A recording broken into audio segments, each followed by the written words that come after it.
qu'est-ce que c'est que cette tenue là? Je prépare mon entretien d'embauche. Avec le physique de l'emploi. Tiens, lis l'annonce.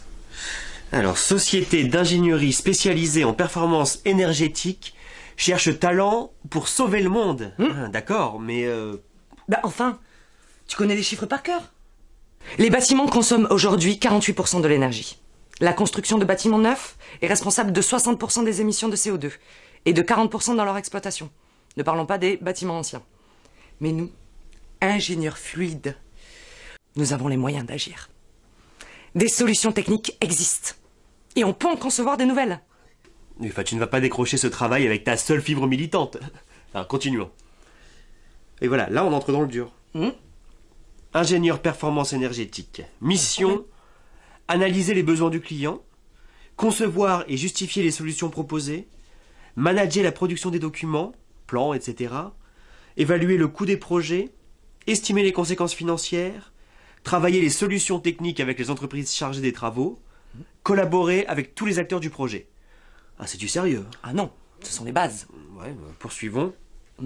Bac plus 5 en génie climatique. J'ai. 5 ans d'expérience similaire en ingénieur fluide. J'ai. Ok. Expertise technique acquise au travers de projets de taille significative, notamment en réhabilitation. J'ai. Plus le stage en Allemagne de conception de maisons passives, plus le stage au Danemark de récupération des énergies fatales dans une gare. Mais si tu sais, cette récupération de toutes les énergies liées, par exemple, au mouvement des êtres humains, pour ensuite les remettre en circuit. Plus... Mais, dis-moi très cher, qu'est-ce que ce nouvel employeur va pouvoir te proposer de plus? Un jeune qui débute dans le métier sera certainement au début assistant d'ingénieur, puis chargé d'affaires, et pourra évoluer comme chef de projet en fonction de son envie et de ses capacités.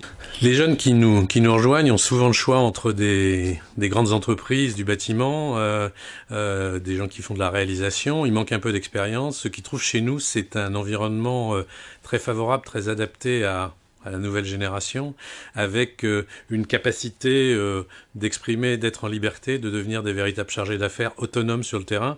Donc ce sont des métiers dans lesquels on a une grande liberté. Chez nous, on dit l'entreprise libérée. Et aussi une forme de convivialité liée à la taille de nos structures qui ne sont pas considérables par rapport à des grands du BTP. Ce qui va changer demain, c'est l'informatisation importante qui arrive dans nos métiers, auquel il devra en permanence s'adapter.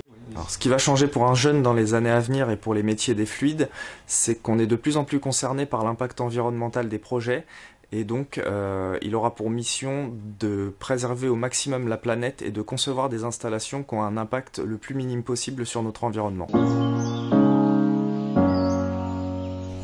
Ah, tu vois? Tu es scientifique?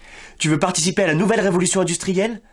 Pour découvrir les différentes facettes de la performance énergétique, la meilleure chose à faire, c'est de travailler au sein d'une société d'ingénierie.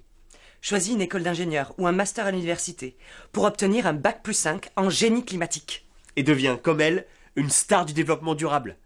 Et si tu veux mon conseil, choisis l'apprentissage. Pour en savoir plus, connecte-toi sur www.concepteurdavenir.fr. Hashtag Ingénieur, un monde à concevoir. Tu y trouveras d'autres vidéos pour découvrir le métier d'ingénieur.